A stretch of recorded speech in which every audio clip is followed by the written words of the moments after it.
¿Qué tal, señores? Buenas noches. Hoy hablaremos en nuestro debate del embalse de Mularroya. Analizaremos con nuestros invitados la decisión del Supremo de anular la declaración ambiental de este embalse, una sentencia que ha forzado a la Confederación Hidrográfica del Ebro a detener las obras. Hablaremos además de la caída histórica de los costes laborales y salariales en 2012, consecuencia de la crisis y de la reforma laboral, según datos del Instituto Nacional de Estadística. Para hablar de estas cuestiones nos acompañan esta noche en este debate Ricardo Pereda, de Cámara de Comercio. Buenas noches. Hola, buenas noches. Benito Carrera, de Comisiones Obreras. Buenas noches. Hola, buenas noches. Y Pilar de la Vega, catedrática de Historia. Buenas noches, Pilar. Hola, buenas noches. Comenzamos hablando de esa decisión del Tribunal Supremo sobre la declaración de impacto ambiental del embalse de Mularroya. Finalmente, la Confederación Hidrográfica del Ebro ha tenido que paralizar las obras por esa anulación de esa declaración, para paralizarla por ahora por unos meses, porque sí que han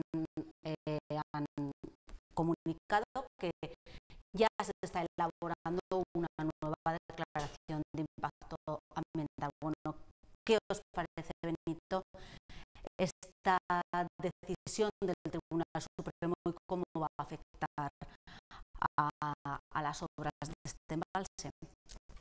Bueno, en principio decir que cuando el Tribunal Supremo ratifica la nulidad del proyecto del embalse de Mularroya, son tres conceptos.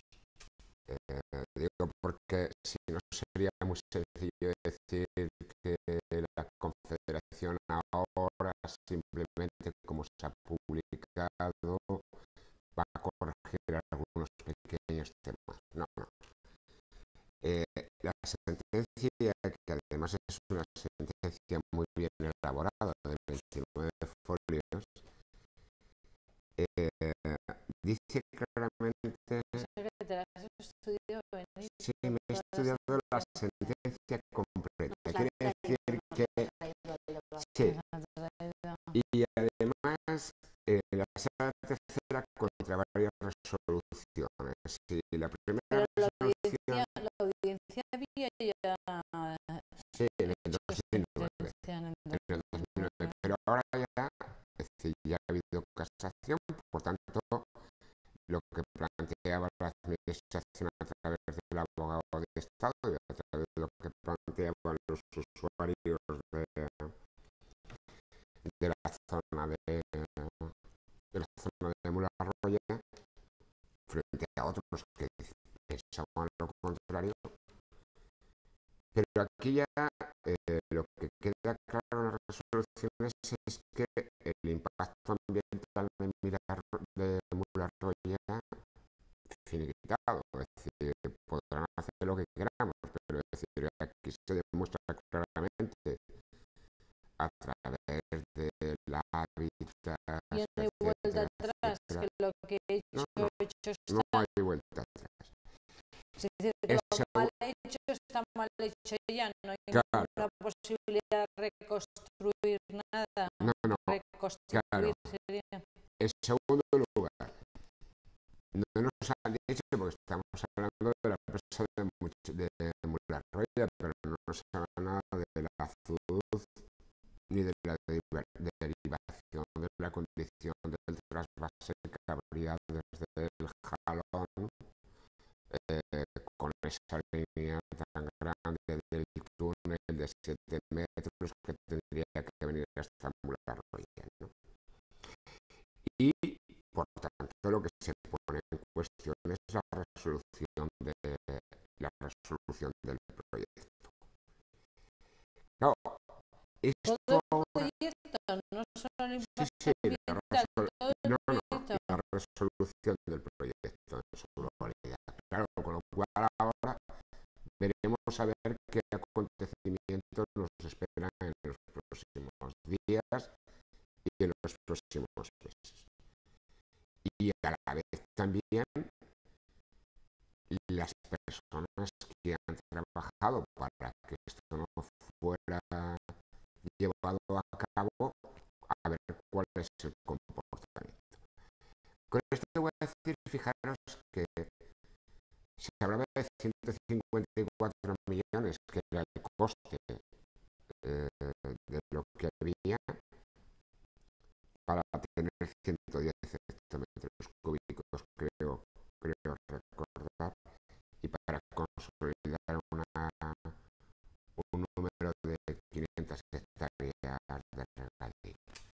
La HE hoy nos anunciaba que tenía 35 millones ya ejecutados y poco menos que tenía una previsión de 4 millones, con lo cual quiere decir que es una historia repetida, que eso es lo triste para mí, es una historia repetida. Tenemos el embalse del Echagüe, o tenemos el embalse del Val. Echagüe se ha terminado, ¿no? Claro, el embalse del Val. Y también se ha terminado el claro, embalse del Val, ¿no? Embalses, como dice Pilar, que están acabados, que no riegan una sola hectárea. ¿Por qué no riegan? ¿Por qué no riegan una sola hectárea? Es una buena pregunta y va a contestar yo. Es decir, porque a los regantes no les dicen que después de hacer la obra es que hay que pagar por regar. Es que el agua no es gratis, ¿no? En Claro. muchos territorios el agua no es gratis. Ellos querían que el agua fuera gratis. Los territorios que tienen necesidad de agua, por ejemplo el sur y el este, pagan el agua y lo pagan muy caro. Es decir, bueno, yo hacía estas preguntas porque es que es No, pero lo que es absurdo, y yo entiendo lo que planteas, lo que es absurdo es que tengamos unas obras, que realmente no hagamos uso de esas obras y que luego de las obras haya demanda para que esto tenga carácter gratuito. Hombre, yo creo que hay dos claves desde mi punto de vista, dos claves. Uno, bueno, ¿quién ha hecho esto? ¿Se le va a exigir responsabilidades por hacer una cosa que no está bien hecha? ¿Se le va a exigir responsabilidades cuando hay una primera sentencia que, bueno, que parece ser que es desfavorable y se ha continuado? Primera cuestión, la facilidad de hacer cosas y que nadie asuma responsabilidades cuando hay un coste muy importante de dinero en la gestión de estos proyectos. Primera cuestión que yo plantearía. Y luego, segunda cuestión, que es una reflexión un poco distinta. Los aragoneses hemos salido a la calle diciendo no a trasvases. ¿Os acordáis cuánta gente? Decimos no, pero no somos capaces de construir el sí. Es decir, ¿qué queremos hacer con nuestra agua? ¿Os dais cuenta que tenemos un fracaso histórico ahí? Tenemos un fracaso histórico porque no hemos planteado bien lo que queremos hacer con nuestra agua, porque a lo mejor hemos hecho propuestas de regadíos y de construcción de pantanos que serían de la época de Costa y no del siglo XXI. ¿No tendríamos que replantear si a lo mejor ese tipo de obras no son Está del encima siglo XXI. está encima de la mesa del plan hidrológico del Ebro, ¿eh? Claro, Está claro, está encima de la mesa. pero, Y pero eso es otra propuesta, evidentemente de locura, es decir, Estás planteando regadíos para qué. claro, En el fondo, si es para hacer una producción agraria que otros países la están sustituyendo ya.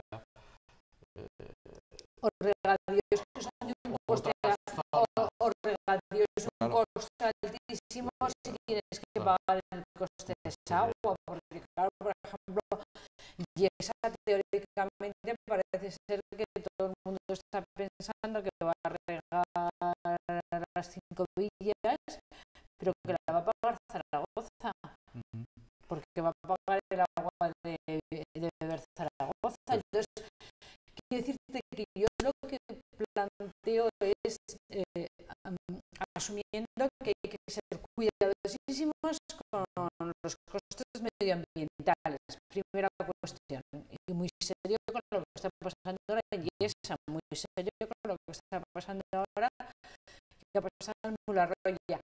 Pero además de esto, yo planteo, ¿no tendríamos que replantearnos seriamente si ese pacto del agua que hicimos era una propuesta de reorganizar el agua y los embalses del siglo XIX, con ese mundo costista que siempre ha tenido Aragón? No deberíamos de pensar en el agua del siglo XXI, eso es lo que digo yo. Ahora que hay uno de los pantanos más avanzados de ese pacto se paraliza, quizás puede ser un momento para pensar. Los estudios salido de lo que comentas, que realmente el agua es gratis, lo que realmente cuesta es el transporte y el almacenamiento, es por lo que estás pagando, ¿no? Pero el agua en sí no pagas y pagas efectivamente porque cuesta hacer las obras y por lo que cuesta llevar el agua a los sitios. En todo caso, efectivamente, habría que ver responsabilidades y que esto en la medida de lo posible no debería pasar, porque sabemos que la justicia no es demasiado rápida, pero también la administración debería afinar mucho todos estos procesos, porque al final unas cuestiones claves para cualquier inversión en cualquier cuestión y para el futuro de un país, de una comunidad, es la seguridad jurídica. La seguridad jurídica no es el sentido de la sentencia. La seguridad jurídica es que la justicia sea ágil, y no quiero en este caso, a lo mejor, ¿Cuántos años, no, entre una sentencia y otra? ¿No ha venido 4 años? Pero desde que empieza el proceso al final son como 8 años, creo, ¿no? Sí. Al final no se acaba la aparición tampoco mucho tiempo, ¿no? Y son, entiendo, cuestiones técnicamente complicadas para la justicia que no son fáciles de dirimir, ¿no? Pero una mayor... entiendo que en el concepto de seguridad jurídica también entra que las administraciones tienen su parte y que no hagan trámites o que los hagan de una forma incorrecta, porque bueno, puede haber conflictos, pero cuanto más afinen, al final más seguridad jurídica tenemos. Sí, pero fíjate lo que estás diciendo. Yo creo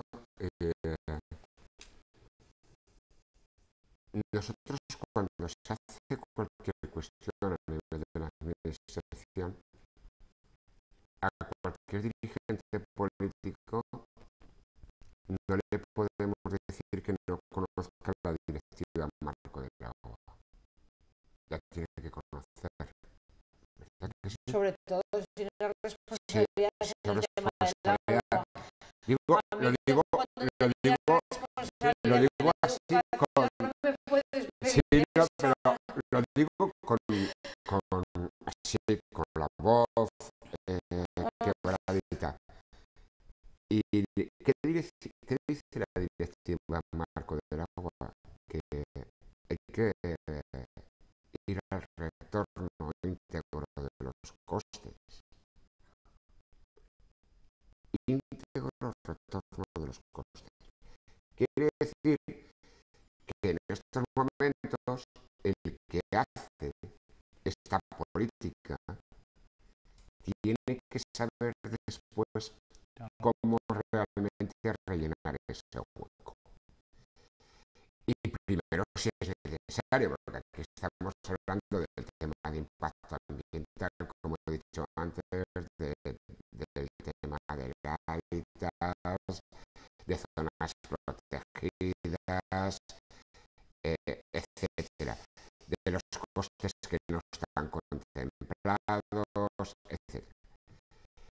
Hay una cuestión que ha dicho Pilar que yo creo que es la fundamental. Y la fundamental es que realmente tiene que haber una política de agua definida en la comunidad autónoma de Aragón. Tiene que haberlo. El pacto del agua se ha quedado obsoleto. Es viejo. Del año Es 93. claro, es viejo. El marco de Y necesidades. además en el pacto del agua no hemos hecho ningún embalse. Claro, El pacto eran del agua, las claro, eran las necesidades concretas. Pero fíjate, hemos hecho Lechago y el mal que están sin utilizar. O sea, todavía es más grave. Hay que buscar el marco del consenso en el tema del agua. Fundamental.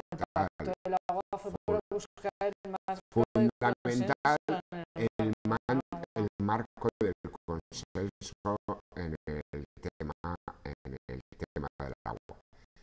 ¿Qué podríamos exigir nosotros como ciudadanos? Pero ahora han venido todos los grupos políticos, excepto la Junta Izquierda Unida, todos son partidarios de que siga Mularroya. Los únicos que plantean y hacen un cuestionamiento a Mularroya y al modelo, si quieres, de desarrollo y de propuesta de construcción de todo el sistema nuevo de embalses es la Junta Izquierda Unida, con lo cual consenso no hay, es decir, consenso no hay, el consenso está roto en esta comunidad. No, pero me refiero a decir que buscar el marco del consenso en la política del agua a todos los niveles, ¿no? A todos los niveles. Yo creo que es necesario. Yo creo que es necesario sentar regantes, organizaciones sindicales, organizaciones sociales, ecologistas, ver si realmente tiene sentido determinadas obras y en qué términos. Bueno, pero de igual manera, pero escucha, ha habido unas propuestas de mediación que fueron muy interesantes en toda la zona del Matarraña, que funcionaron muy bien. Claro, sí, la por eso digo. Pasada, incluso, y era una mediación fundamental. Pero incluso también habría que llevar a debate, no solamente cuando hablamos ahora de Mularroya, sino lo que está también encima de la mesa, que es lo del canon habría que llevarlo de manera global, me estoy refiriendo, de manera global a todos los niveles. Por eso decía que esta sentencia viene a poner en la picota determinadas responsabilidades de carácter político de quien realmente se empeña en hacer algo sin tener el conocimiento de verdad definitivo de todo el caso tema. de Mullarroya, la Che sí que ha dicho que a finales de este año o principios de 2014 las obras se reiniciarían, porque harían un nuevo proyecto de eso es lo que han comentado. Es lo que tiene que decir la Confederación Hidrográfica, ¿no? Que promueve el pantanal y no lo va a dejar ahí. A mí lo que me preocupa es que en su momento sí que hubo un gran consenso social en torno al pacto del agua. Sí. Entonces, si bien se puede quedar resuelto Ahora en se 20 está años, roto. pero claro, pero lo hubo. Entonces, hubiéramos hecho unas obras que ahora no servirían. No, yo creo que la Junta no estaba en ningún momento Ya, pero en el pacto del agua. Ricardo, pero al final yo creo que hay que buscar un mapa. Hay que buscar un mapa. Tenemos el río Grío. Tenemos al final la presa. Tenemos el Jalón. Tenemos el Azud, el Envid. Hay que pasar 7 kilómetros. Hay cuarcitas muy duras que están sin evaluar, que no tienen coste. Tenemos toda la zona de la Almunia, la zona del Famén, con un acuífero, que todo el mundo está diciendo que está saturado de nitrato ya sobreexplotado. Sabemos que nos están diciendo el margen de sequía de la margen derecha. Pues es que yo creo que lo que se impone es el raciocinio y la cordura.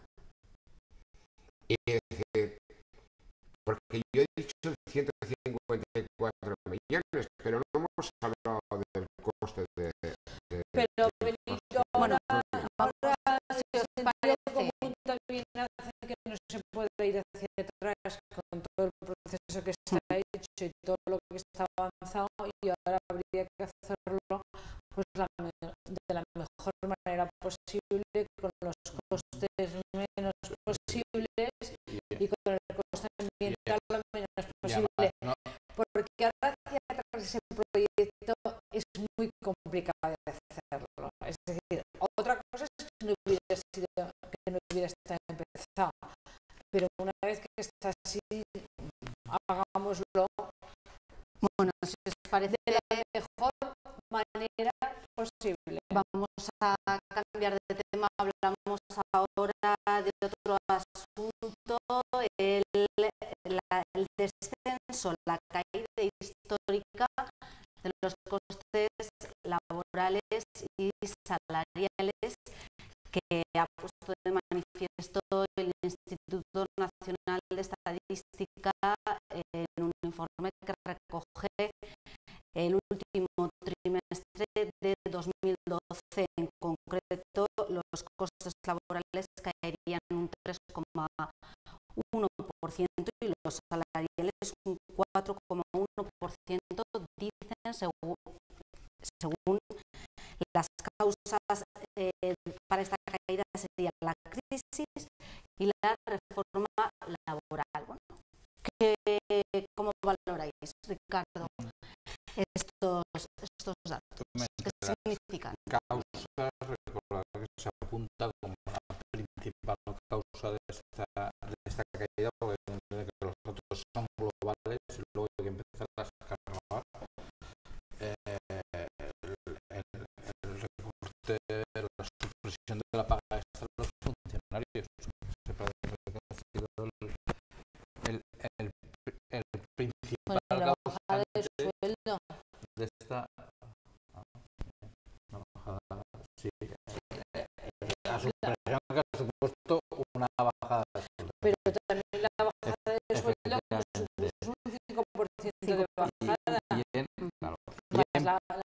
extraordinaria las dos cosas. Y en paralelo se está produciendo todo este proceso que se ha dado a llamar de evaluación interna, en el cual pues se están acortando salarios en muchos ámbitos del sector privado.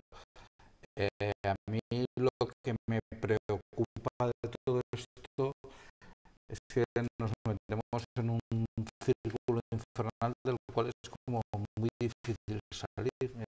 Cuanto menos salarios, menos consumo, cuanto menos consumo, más se deprime la economía, cuanto más se deprime la economía, menos salarios, cuanto menos salarios, menos consumo. En fin, es difícil de romper esa cuerda, ¿no? Y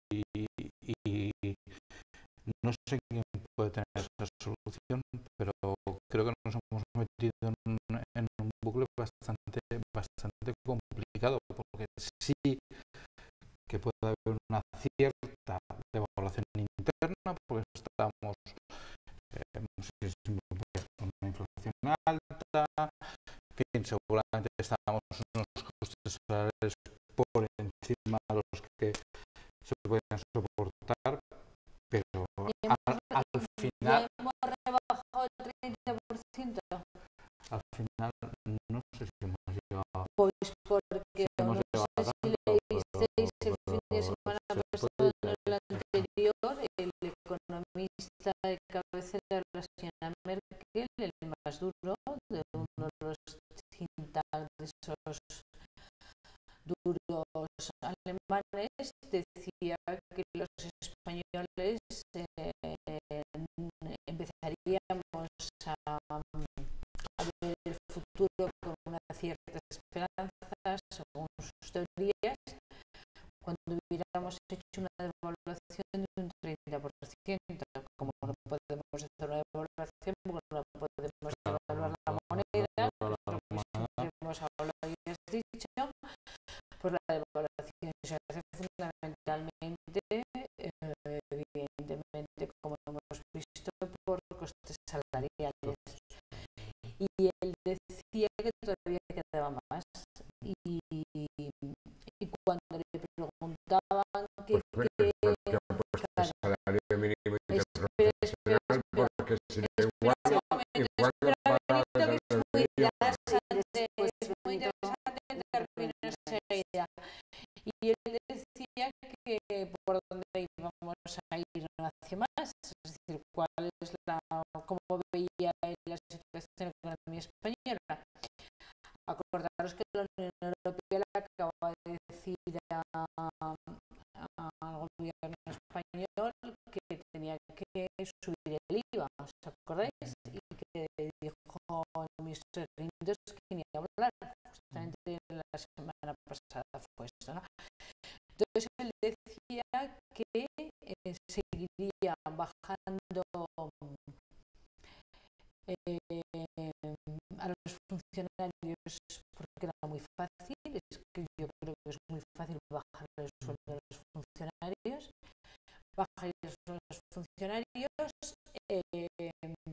también evidentemente modificaría jubilación, a su vez también haría que bajaran los costes laborales de los trabajadores, y lo que no tocaría el señor, que subiría el IVA, aunque ha dicho que no, dice que lo que no tocaría el señor Rajoy sería, porque es muy complicado para él, no lo podría defender y tendría una gran contestación en la calle, según su teoría, era las pensiones y las prestaciones por desempleo. Son las dos únicas cosas que él pensaba que no tocaba. Todas las demás cosas, fijaros bien, todas las demás cosas las tocaría para que llegáramos a un 30%. A mí me parece un análisis tremendo. Y además dijo que ellos, en su explicación, el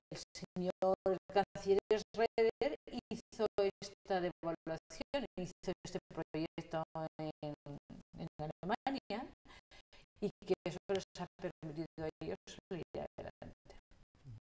Por lo tanto, le tocaba, bueno, y el canciller perdió las elecciones y que el señor Rajoy lo tendría que hacer y perdería las elecciones, pero era la única posibilidad de salir adelante.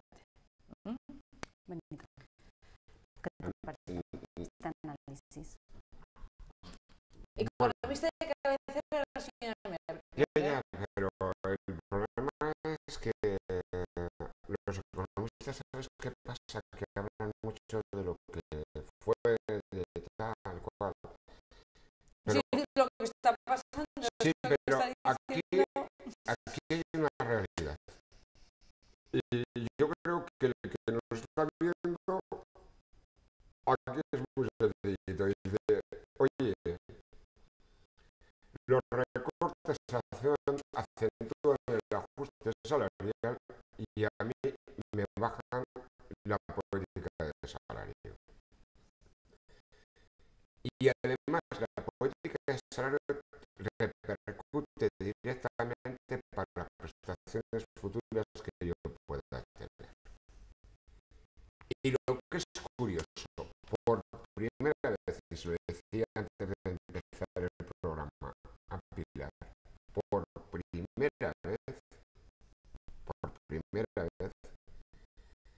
el marco de beneficios descontadas amortizaciones, etcétera, el marco, de hecho, vuelve la moneda alemana.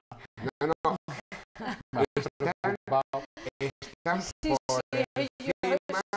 por encima de los costes salariales, con lo cual quiere decir que algo ¿Qué beneficio? ¿Qué hombre,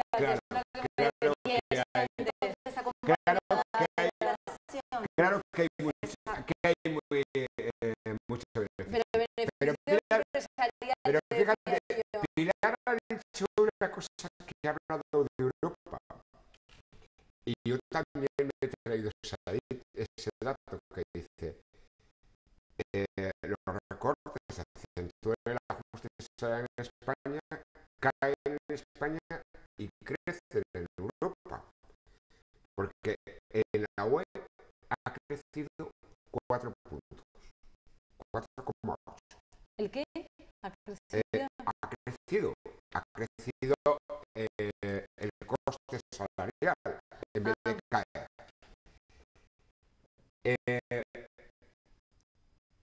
Aquí los datos de ayer eran el 3,1 por hora trabajada. Esto ya es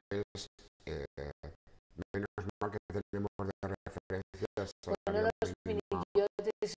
El salario, son baratísimos sí, el también, salario mínimo interprofesional. No.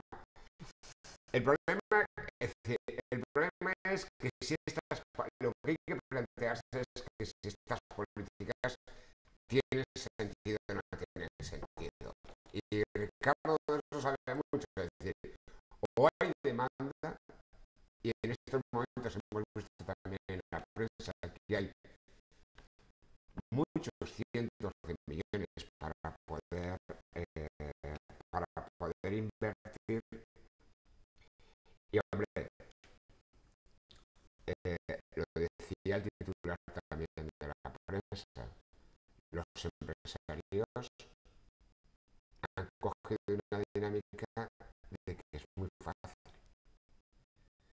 Hoy las relaciones son muy unilaterales. Rebajar el salario es llamar al despacho de manera unilateral y poner en entredicho o quieres empleo de estas características y con este salario o prescindo de sus servicios. Una pregunta, Benito, vamos a ver, con esos beneficios y prescindo de sus servicios. Y la reforma laboral, tú muy bien sabes que propició el despido, da facilidades para incumplir con determinados comportamientos, etcétera, etcétera, etcétera. Quiere decir que la reforma laboral, en vez de servir como ese elemento para generar políticas de empleo, lo que ha servido es para despedir. Y dos cosas a lo que ha dicho. Y dos cuestiones a lo que ha dicho. No, pero a lo que ha dicho, mira, el desempleo ya le pegaron la bofetada, ¿eh? El señor Rajoy los primeros 6 meses al 70, pero hay una el siguiente al 50. Las pensiones. Hay una pregunta. A ver, no te vuelvas muy sindicalista, que ya sabemos que lo eres y lo tenemos clarísimo. Pero hay una pregunta clarísima que yo quería hacer en la mesa a ti y a Ricardo. Si realmente han bajado los costes salariales, ha crecido por lo tanto el beneficio, lo que llamaba plusvalía marxista de los empresarios, ¿a dónde está? ¿Lo reinvierten? No tiene por qué haber subido directamente. No tiene por qué haber subido. De cuestión de ingresos y otros gastos que creo que están aumentando para todos y se puede ver en cualquier familia. Con lo cual quiere decir que no hay beneficios, aunque bajan los costes. Con lo que bajan los costes salariales. Esa es mi pregunta. Yo creo que no hay una traslación tan directa y además después de 4 o 5 años de crisis que llevamos, solo en el último trimestre se han reducido los costes salariales. No. Me llama realmente la atención. No, lo que se ha hecho Benito es destruir empleo. Cuando ya, por desgracia, al proceso de destrucción de empleo, bueno, siempre pensamos que no le queda margen y cada trimestre nos sorprenden nosotros, pero le puede quedar cierto margen, pero ya no hay mucho. Cuando el sector privado, no lo olvidemos, porque estamos haciendo algunas cosas muy alegremente, ha hecho un esfuerzo absoluto, está totalmente exhausto. Benito, ¿tú crees que un empresario, una pequeña pyme, despide a alguien porque le apetece o le gusta? No creo que lo haga porque quiere decir que todavía no hay beneficios para que puedan invertir más y puedan crear. Si no hay crédito, si es que no hay crédito, pero hay ¿cómo vas a beneficios. invertir? Pero hay beneficios. En beneficios, vamos, el que lo tenga es un héroe. O sea que no hay